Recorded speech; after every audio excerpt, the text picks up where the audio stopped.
Are you caring for a loved one with dementia? You don't have to figure this out all on your own. Welcome to Truth, Lies, and Alzheimer's, the show that helps you reimagine a new relationship with your loved one, a relationship a little more free of stress and anxiety. Join host Lisa Skinner and her 30-plus years of experience as she guides you on a new path to a better relationship with those you care for. Here's Lisa. Hi, everybody. Welcome to another new episode of the Truth, Lies, and Alzheimer's Show. I'm Lisa Skinner, your host. And once again, I have invited a very special guest to be here with us today. He has a really compelling story. He took care of his mother for 6 years, and she not only had Alzheimer's disease, but she also suffered from Lewy body dementia. For those of you who haven't heard me say this before, a person living with more than one brain disease simultaneously is actually not that uncommon. So today we have a very heartwarming story about a gentleman who took care of his mother with two brain diseases at the same time. I am really excited about hearing all of his experiences with that. So without further ado, let me go ahead and introduce you to Mr. Bill Walters. And today I'm going to let Bill tell you a little bit about himself, and then we will get right into the discussion about his caregiving journey with his mom. Hi, Bill. Welcome to the Truth, Lies, and Alzheimer's Show.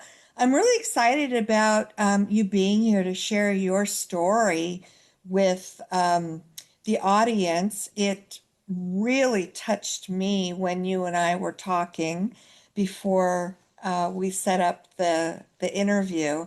So I really thought it was a special story to tell, and I have absolutely no doubt that a lot of people listening today will definitely be able to relate to a lot of the things that you shared with me. So anyway, I'm so happy to have you here. Well, thank you so much for the opportunity to meet you and your wonderful audience. It's a pleasure to share my story and to give people insights on what the journey was like, uh, the good, the bad, and the indifferent, right? Yeah. Because it's a learning curve, and if I could shorten the learning curve for anyone of your audience from trials of love and tribulations to 5 minutes spending time with me, I'm happy to do so because it's all about love, right? Because you love the person you're with and you want the best possible outcome or the best economic, social situation for them so they can live their life in the golden years as truly golden. Yeah, and I think that we all desperately want the same thing. So, yeah, it's this is going to be a really special discussion, I think, for everybody based on a lot of the things you shared with me already. Do you want to tell a little bit about yourself and your background? Sure. I'm the founder and CEO of Perfectly Imperfect Families, and in that world, I help people plan for their retirement and reorganize their 401ks and their IRAs into something that lasts a lot longer than just having to rely on your Social Security check. And so that's what I do for a living. But you know, what I talk to people about most is long-term care planning and what I went through and how to prepare for that. Well, before we close today, we definitely want to let everybody know what your website is and how they can find you, because I know that that is a topic that is weighing very heavily on people's minds today. So if anybody wants to contact you and maybe continue this conversation with you personally, we'll give them your contact information. Yeah, I think it's key because with the current situation of Social Security running out of money by 2035, and so many people relying on that as a way to make uh, ends meet in retirement, uh, they need a game plan to move forward in the future. Without a doubt. And there's so many baby boomers that are trying to make that happen now, but it's a scary proposition for a lot of people. So, yeah, glad to know that there are people like you out there that might be able to help guide the way with that. So, let me ask you a question.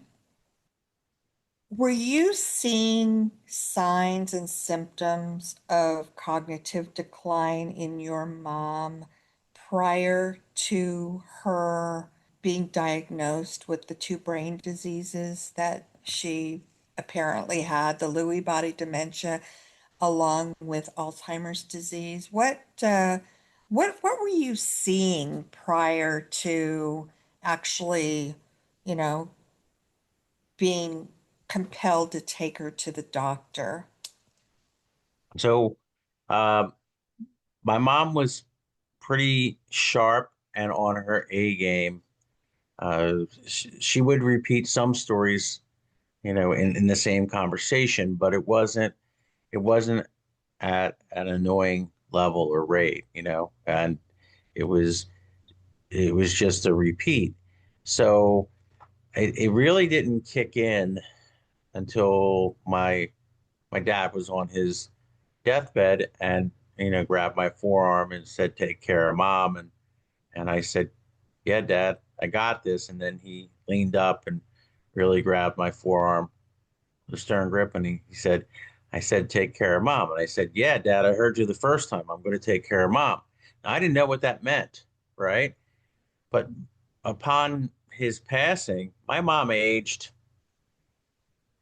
on physical appearance side 10 years in a week, because her life, they were married for 60 years and they did everything together. They talked on the phone together. If they were talking to me, one was on one phone, the other was on the other line. They they did they didn't do anything separate. They were like best friends. So she lost her best friend and she just aged, right? Quick. And we went in for her to our heart doctor first, and uh, because she had aortic stenosis, and it was not operable based on her age. And I was warned about how it was going to progress at that point, and then I was referred to uh, what we commonly call an elderly care doctor.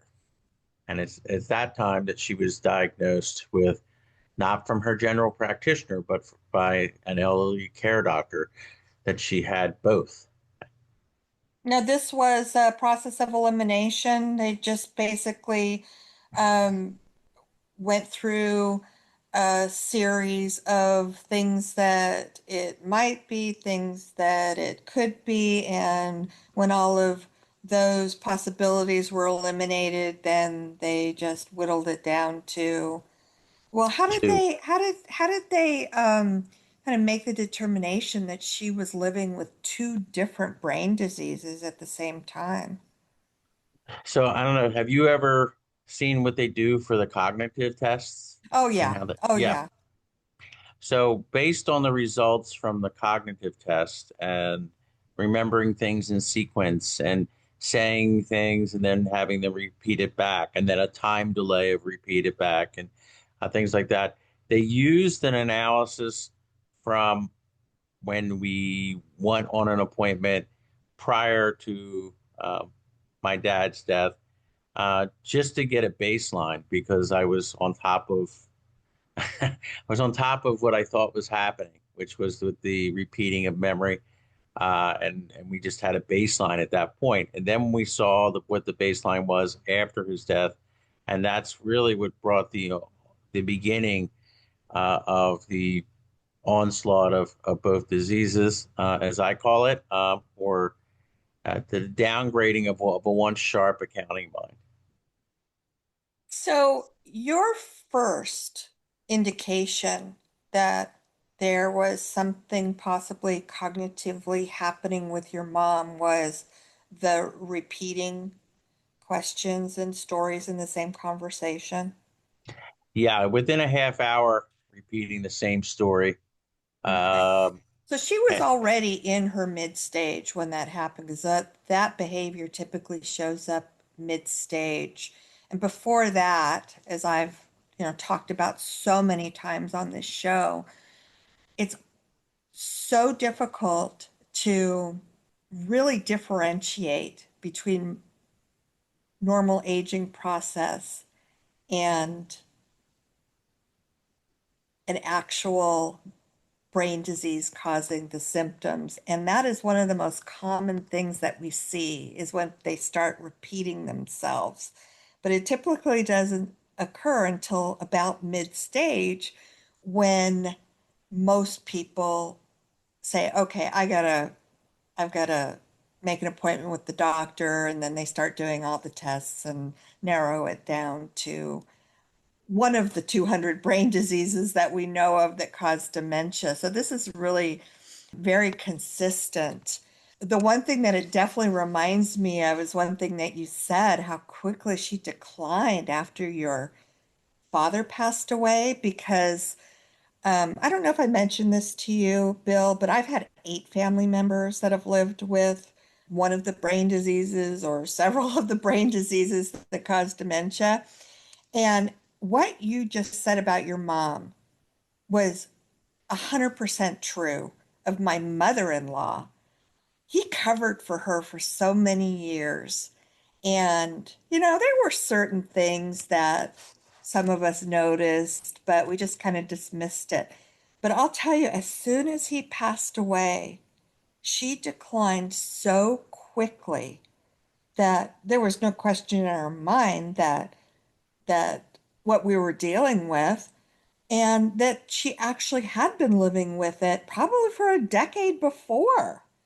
So this sounds very similar to your personal experience. yeah, it was it was hidden because he filled in the potholes, Yeah, right? So he wasn't as mobile or as helpful around the house, but he was still cognizant and did and paid attention and filled in the cracks, and so you didn't really notice. But right. when she, I mean, I think the biggest thing was is that when she forgot that she's an accountant, and on purpose, I used to have her do my taxes every year, and then at one point she just said, "I forgot. I don't know how to do it. I don't know how to do your monthly general ledger." And it was about a month before my taxes were due. And I said, "So what were you doing when I was asking you when I was turning in all my receipts and asking if you're doing the monthly?"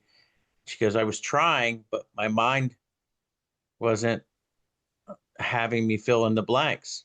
Hmm. I'm like, okay. I said, "Do you still want to go with me to the accountant's office and present the package?" She said, "No, I don't want to go." It's okay. So that was a wake up call because that was her passion. She used to get dressed up, get her accolades, go in there. She'd see the accountant, and she would present this unique bow package, literally of a walk for the entire year of financial practices. And my accountant used to get a big kick out of it because she was so detail oriented and didn't miss anything down to the penny. And he would say, "It's so easy to do your return because you have these monthly recs and then you total them up for me. And all I'm doing is put numbers in. I feel guilty taking your money to file taxes for you." But I did that to keep her sharp, right? Yeah. And when she couldn't do it anymore, it was a real resounding wake up call because the first thought was, okay, is she susceptible to phone scams? Or is she susceptible to family members coming over to borrow money and not let me know about it? Stuff like Right. that. And it sounds like she was very, very well aware of her cognitive impairment, that it was happening. About 50% of the people who live with dementia are aware, and about 50% are not aware. And it sounded like she was well aware of her declining. Um, Yes, always pleasant, always smiling. Dietary changes, meaning that she likes sweets and salty stuff more than ever before, mhm. but not irritable mood, angry, throwing things. There was no issues, no violence. She was calm, followed The instruction the perfectly entire time. the whole time. Yeah, it was no, there was no issues whatsoever. It was like a giant teddy bear, like a Oh, life-size teddy bear. All five foot of her was just, you know, I'm a grandma, and she enjoyed it because the grandkids were around and she was able to interact with them on a daily basis, even if it was for 10 minutes. And so when she was interacting with them, she was on her best behavior, on her A game, asking the right questions, things like that. now are you an only child? I am an only child. So you really took on the full responsibility of looking after your mom. What was your initial reaction, your response to hearing the elderly care doctor confirm what you were probably already suspicious of? What was the very next thing you did after he confirmed that? Oh boy, this sounds so bad. Um, when I came home, I switched. My house had a fourth room that I called a library, and I switched that library to her bedroom and put it on the first floor and bought a mattress cover that was waterproof because I knew what was coming because I was reading the books. And at that point, it was all hands on deck because she was still okay on her feet. She was walking with a cane, and she called her cane Candy. So it was she nicknamed it Candy Cane. So she was walking Oh, with a that's cane. cute. Yeah. Christmas, she used to wrap a tinsel around it, a red tinsel all the way around to the top when she walked around, and just to be festive with her cane. But it was probably within 3 months of that she was definitely there was balance issues, and she was a fall risk, and um, we removed all anything that was loose, like carpet that there wasn't permanent carpet. We had to install hand and lift rails in and throughout the house and in the bathroom to push up from. And then we installed what I call the world's ugliest rope and instead of where the towel used to hang, we drilled into the wall and gave her a rope so that she could pull herself up on the rope to get off the toilet if she didn't have the strength to push down to lift herself up off the toilet, or she would call us. But Oh, she what a still, great idea. yeah, yes, So, considering your background and the fact that she was an accountant, did your family, prior to the diagnosis, already have all your legal documents in place for POA and all the different documents that are available out there? Or was that still something that you had to kind of scramble and take care of after your diagnosis? so um, when my dad passed, I went in and became a co-signer for the safety deposit box as well as her checking account. And then all the checks had to be dual signed. At that point, um, we changed the power of attorney uh, once she was diagnosed pretty quickly and had that done within 5 days. So it was updated. The medical care directive and the financial care directive I was in charge of, but I still let her write her own checks until her writing became illegible because she wanted to pay her own bills. So, Good. Okay. yeah. So you really allowed her to stay as independent as you possibly could for as long as you possibly could. Yes, we had some scares along the way, but yes. Tell us about those. So, my mom was very diligent about taking her medicine, and she would take it every day. And one day I noticed that Tuesday, and it was Tuesday, that Tuesdays, Wednesdays, and Thursdays morning pills were already taken, and it was 11 o'clock in the morning. So I asked my mom if she took her medicine. She goes, I think so. I said, you think so? Okay. Um, I said, what did you take them with? She goes, water. And I said, okay, where's your glass? Oh, I finished it. Now she never finishes a 16-ounce glass of water in the morning. She's 4 ounces here and there. All the water was gone. So it's poured out for her and it was empty. So I knew that she drank and took her pills. And so she took 3 times the amount that she was supposed to take. And it's medication. So I had to get online with the poison hotline and then read off of everything. And so for the next 24 hours, I had to keep her awake. I wasn't allowed to let her sleep. So I had to call out of work, and then I kept her active and awake for 24 straight hours until all the medicines wore off, and then she then could go and to bed. So essentially, it was a long 24 hours. I was really concerned Of course. because some of it was heart medication, some of it was for blood thinners and other things that she was on 6 different medicines at the time.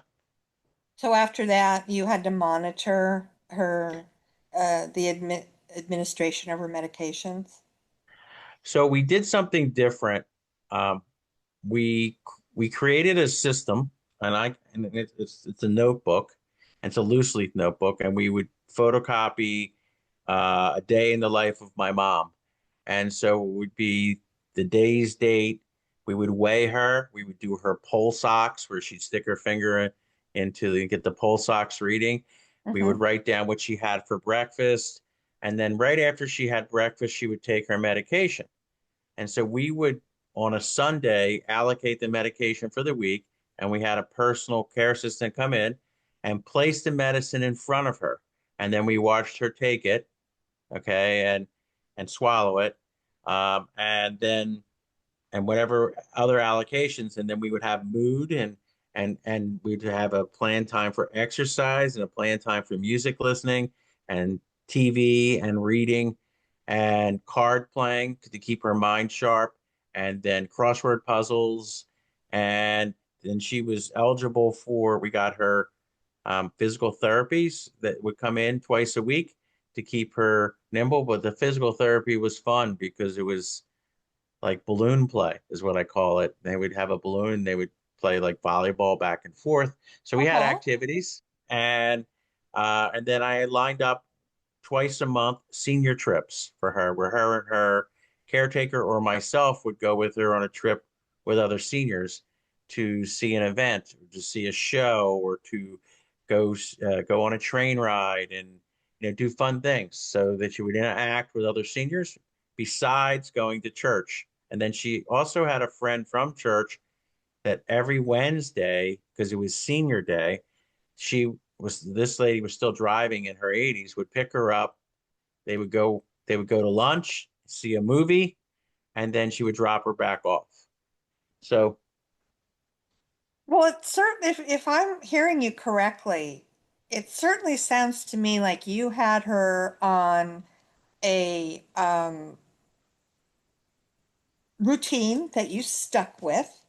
yep. How did you know to do all these things from the books that you mentioned that you read? Because most people aren't aware of really how to organize a person's life to just really help maximize their greatest potential, unless you've been taught that or you borrowed all this information and put it into place from the research you did. So it was more out of a labor of love and necessity, because if we're having caretakers come in, they need to know what worked in the past, what didn't work, what food agreed with her, which food didn't agree with her, how to take the medicine. If she was going for a doctor's visit, what information to record so it could be left for everyone to read, so that when if I came home from work or someone else came in, we could get an analysis instantly. When we went to the doctor's office, we would photocopy all the pages from the last month and to give it to the doctor ahead of time, prior to the visit, and say, "This is what's been going on. This is you." Instead of asking these questions, here's all your answers. Just have to read it in advance. So when we go into the visit, you can see what's happening. So it kept us organized and allowed her optimum caretaking so that anyone could step in and keep the routine in line. Consistent, yeah. Yep. Well, what you knew to do, however you knew to do it, was absolutely brilliant. And you were able to provide her with such a meaningful life for the time she had left by implementing all those things. That's very obvious to me. So, I applaud you for having the insight to put all those things in place. Um, I just thought of a question. You said that your mom really was a sweetheart the entire time she lived with these two diseases. And that is true even with the Lewy body dementia, because that's the one that kind of the hallmark for Lewy body dementia are very difficult behaviors and personality changes and outbursts and things like that. And you're saying you didn't see any of those, huh? So the difficulty was that the outburst occurred at inopportune times. Like if you told my mom that Sue Smith died and she broke out in laughter, and then she realized by the look on her face that that wasn't the right social norm or cue. And she goes, "What did I do wrong?" Right? Oh, And so we helped her, right? And so that's and then maybe saying things that weren't so politically correct to the wrong person and having to excuse yourself because that's the situation that she was in. So um you know there wasn't throwing of things and breaking of things and having a tantrum or anything like that. um, that was not the issue at all. I think the biggest and most difficult circumstance was the fact that she wasn't getting enough oxygen to her brain, and she wasn't drinking enough. So she was suffering from dehydration or getting you know illness from having a bacterial infection.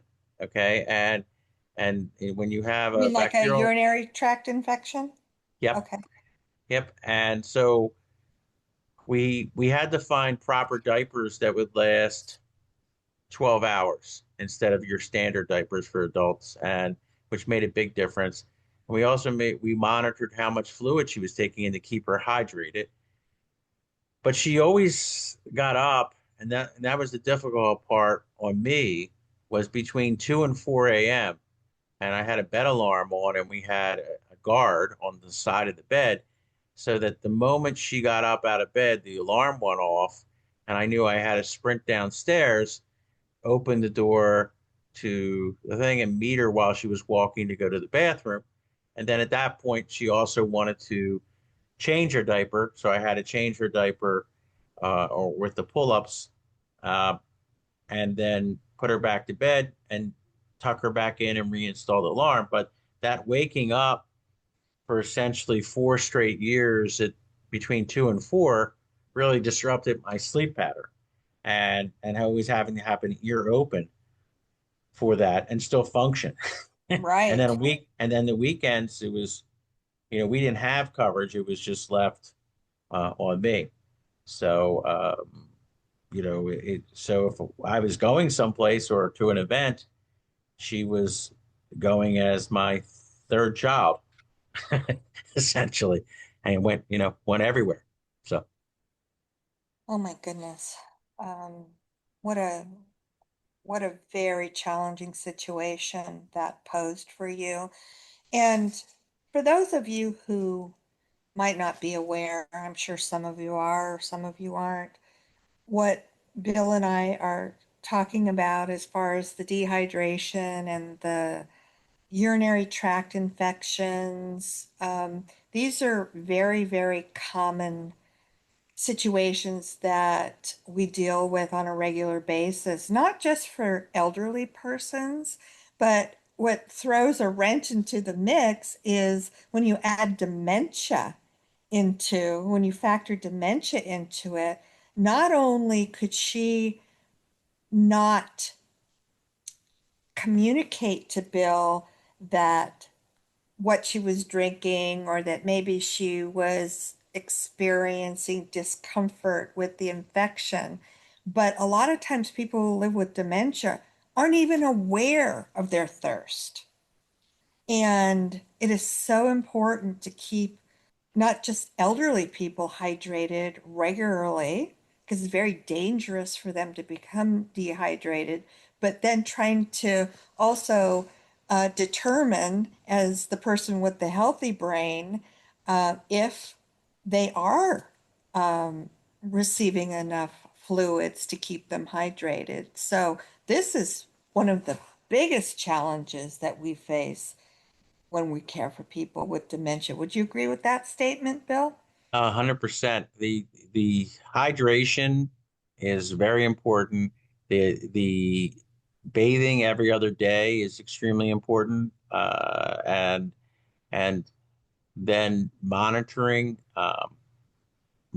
the input, because what happens when you get dehydrated is you start seeing things that aren't there, like spots or spiders or things like that. And then Right. sometimes she would hear voices. She would say, "The Italian men are playing bocce ball again." So instead of arguing with her, I would just say, "Well, what are they saying?" She goes, "All right, I'll tell you." And then she would tell me this story going back and forth, what they were talking about. Um, Now, what she was reliving was that in her youth, that's what she grew up in South Philadelphia, and that's what they used to do. They used to have a bocce ball court by them, and her dad used to take her there and let her watch these men play bocce ball. So she was going back to that time in her past when she was a little girl, remembering what she thought was actually occurring in our backyard. So you paid attention to the cues she was giving you, the clues and the cues she was giving you, so you would know um, where she was going back to on her life's timeline, and then you joined her reality where she was at. How did you know to do Correct. that? Because that's what we practice today. Um, I think you don't want to be combative in that Yeah, situation and get them agitated and irritable. So I wouldn't say, well, stop saying that, or I would say, tell me more. And let me, I'm interested. What do they have to say? Can we learn something? And so she perfect. would get engaged and then tell us. And then I said, okay, are they still talking? She's like, no, they stopped talking. I'm like, all right, I guess they have nothing more important to say. Well, we'll just continue our conversation here. Or do you want to play cards? So I just tried to keep her, and it was funny. She was never a gambler, but I wish she was, because in cards she always won. I don't know, no matter what game it was, she won. So And that made her happy, I would think. yeah, she would smile. Even she goes, I don't feel right. I just beat, my granddaughter or my grandson. And they'd be like, it's okay, Graham. And then, well, they called her Riri. It's okay, Riri. She goes, but I didn't even try to win. I just won. So she knew she had the right hand and she won. So it was all Oh, right. that was a joyous moment for her. Yep. So before we run out of time, we never have enough time to, you know, cover everything we want to talk about. And this is, I mean, I'm just hanging on everything you're saying. It's so reassuring to hear the things that you put into place. And I can tell that it paid off in spades because it sounds like she was extremely happy and had a purposeful, meaningful life that you were able to create for her. So let's help our audience today by having you share some of the biggest challenges that you faced while caring for your mom. Because by doing that, maybe we can help some others out there today not have to repeat the same situations that came up for you. And we can learn from how you handled those situations and what you learned from them. Do you have many Five or examples? six, but I'm going to start with the most important one. All right. My, my mom did not have a long-term care plan in place. I was it. She didn't have a game plan for, hey, when I'm not on my A game, who's going to take care of me? So when my dad passed, I was her long-term care plan. So my advice is to get something in writing with wishes from your aging parent prior to them even going at the beginning of downhill in their 60s and 70s. No, start before 65. Start at 60 and say, you're on your A game now. Let's get stuff in writing. I don't want any insults. I want your wishes and dreams to come true. Right. The second thing is that remodel your bathroom with the future in mind while you're still making money, while you still have money coming in. Get a bathroom on the first floor, first level that you can go in with either a wheelchair or with assistance that has a seat in it so that there's no level, there's no threshold, so that you can safely go in and make sure that the floor is anti-slip and there are lift and handrails in there already. And you pay for it in advance so that you don't have to move and adjust how you live your life. Such a big move and maneuver because you're planning for the future. Put lift and handrails in advance. I don't care what it looks like. It's going to help you in the future. Most accidents happen in the bathroom, right? Right. And and in our case, we didn't have to install cameras because she was living with us. But if your parents are living, you kind of want to have a camera facing away from the toilet, but by the sink. So if they fall, you have a microphone. You could see them maneuvering in and out. But get rid of the tub and replace it with something you can walk in because that's where accidents occur. That's where falls occur. Um, Another big thing is removing those throw rugs and those hazards that are just slippery. Um, Make sure that you get mom, I don't care what it looks like, mom, a good pair of shoes that have tread on them, not the easy sandals and slip-ons that support, because you don't want mom slash dad to fall, right? So you want to make sure that they're walking in something comfortable and give support. So what do I mean? Well, I what I do mean is I don't want them wearing those alligator shoes that are all plastic that have no support, but it's easy to get in and out because it's simple. Make things simple. And the last thing I'm going to say is have a you got to check your pride at the curb, okay? And say, "Mom, what do you want? Dad, what do you want?" Well, I don't want to be a burden. Okay, can you explain what that is? Okay, and get that in writing from them. And then at the end, say, "Is and write it out for them. Is this exactly what you want your retirement to look like? You want to be able to go on vacations and see things and do things.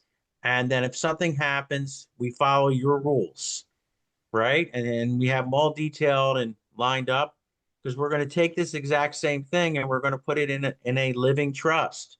We're going to put it in something that people can read and follow according to your wishes, dreams, and desires.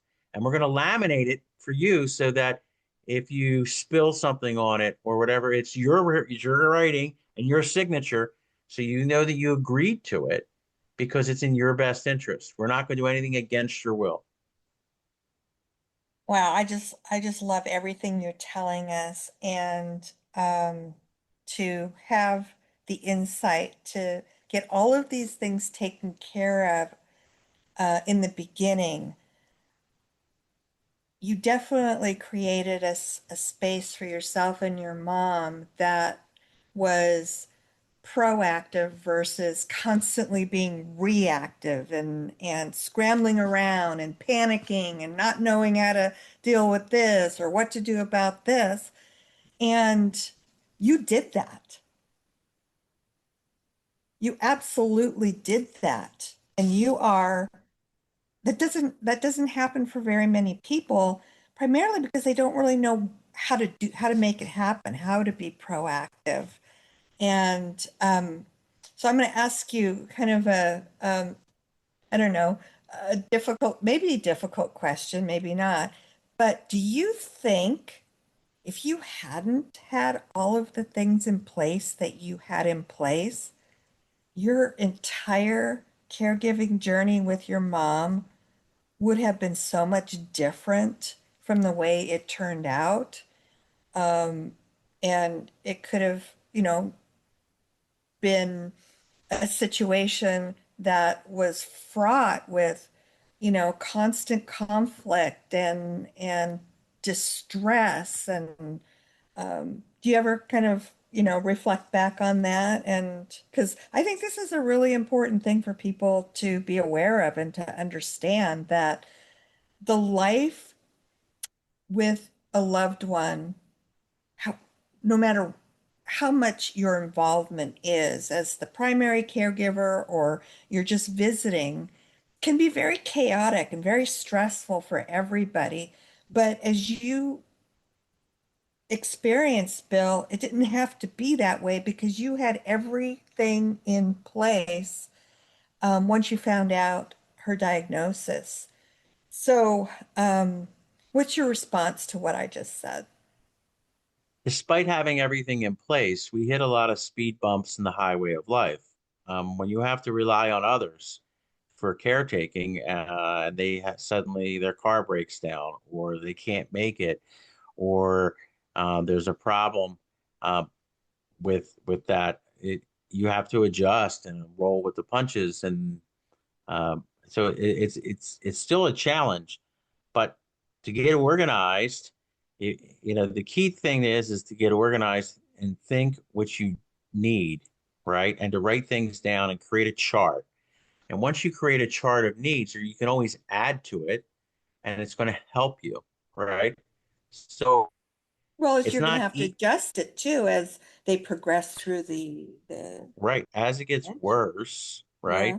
Yeah. As the behavior um, and cognitive abilities start to decline, you need to adjust to how much more care is needed, and also realize that you got to remember why you're doing this. You're doing it out of love. They loved you first and raised you, and even if your childhood wasn't roses and unicorns, right?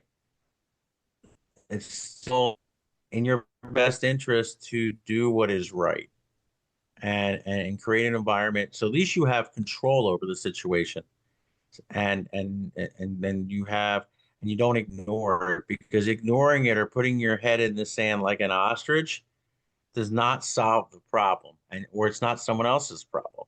It's yours to solve, so solve it. In my case, I didn't have anybody. I didn't have a brother or sister, but I see a lot of my friends where, a brother in South Carolina and a sister in California, and they're saddled with the responsibilities of an aging mom, and they'll stop in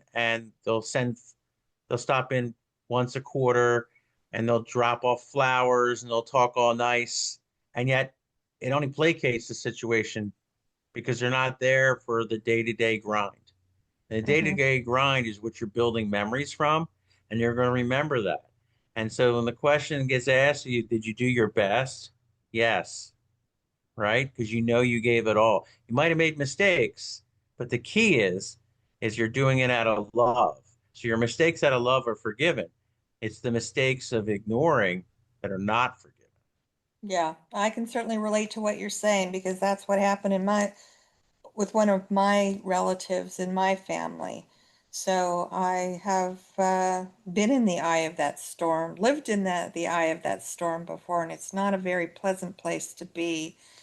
But you have given us just such invaluable golden nuggets based on your experience today. I cannot tell you, how you've inspired me and hopefully so many other people who either are going through this or will be going through this at some point. Um, is there anything that kind of hindsight is always 2020? Is there anything that you want to relay to our audience today that you figured out later on in your journey that you wished you had known in the beginning? So I'm going to say this with genuine heart that I can take 6 years of learning and concise it into 10 minutes of time. So if the people want to contact me, they can. I'm open to receiving phone calls because I want to give them just insight to give them an idea. They don't have to follow what I have to say word for word, but they could create their own caretaking plan around what they think is important. But I can eliminate some of the pitfalls and things not to do and protection plans to put in place from crank phone calls and relatives taking money and which has happened to us and from taking advantage of situations and seeing the wrong type of doctors, all those things. And so we could get those plans in place. It's going to make that transition so much smoother. So if it's okay with you, I'll give my cell number that people can have, and they can definitely call me, or they could visit my website, and I'm happy to engage and help them. That's very generous of you. Yeah, go ahead. Give your phone number and your website so people will know how to get a hold of you. That's a really Sure, no generous problem. offer. So my cell phone number is 267-278-5062. That's 267-278-5062. Now I work with Transamerica, but my company's name is called Perfectly Imperfect Families, plural. So it's www.perfectlyimperfect families, families.com. So it's perfectly imperfect families, plural.com. And I'm here to help. There'll be no charge for the information. It's complimentary. Okay. I just want to help people so that they don't have to experience the love learning curve like I did. Yeah, so important. There's a huge learning curve, and you know, with people like you out there who are willing to share your experiences and advice, you're going to save a lot of people out there a lot of grief. So, once again, Bill, thank you so much for coming on the show today and sharing your wisdom, your insightfulness. I'm sure that this is going to touch so many people out there that will be listening to this show. And we're just really grateful for your willingness to share. That's what it's all about. I mean, we all know who've been through this. It takes a village, right? Yep. And you didn't have Yeah, a it does. It does village. take them. No, no, I didn't have a village, but you know, through the grace and power of God, it all worked out. So, Yeah, I mean, Yeah. Well, I'm glad that you have such fond memories of your mom at the end of the at the end of the tunnel, when you finally got to the end of the tunnel, because I'm sure that a lot of those moments were not easy for you or for her.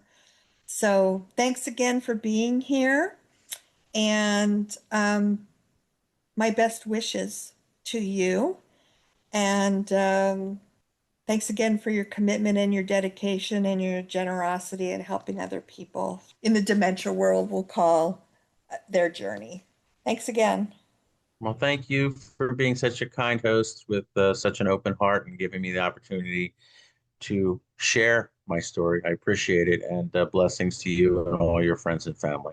You're very, very welcome. It's been a pleasure having you here.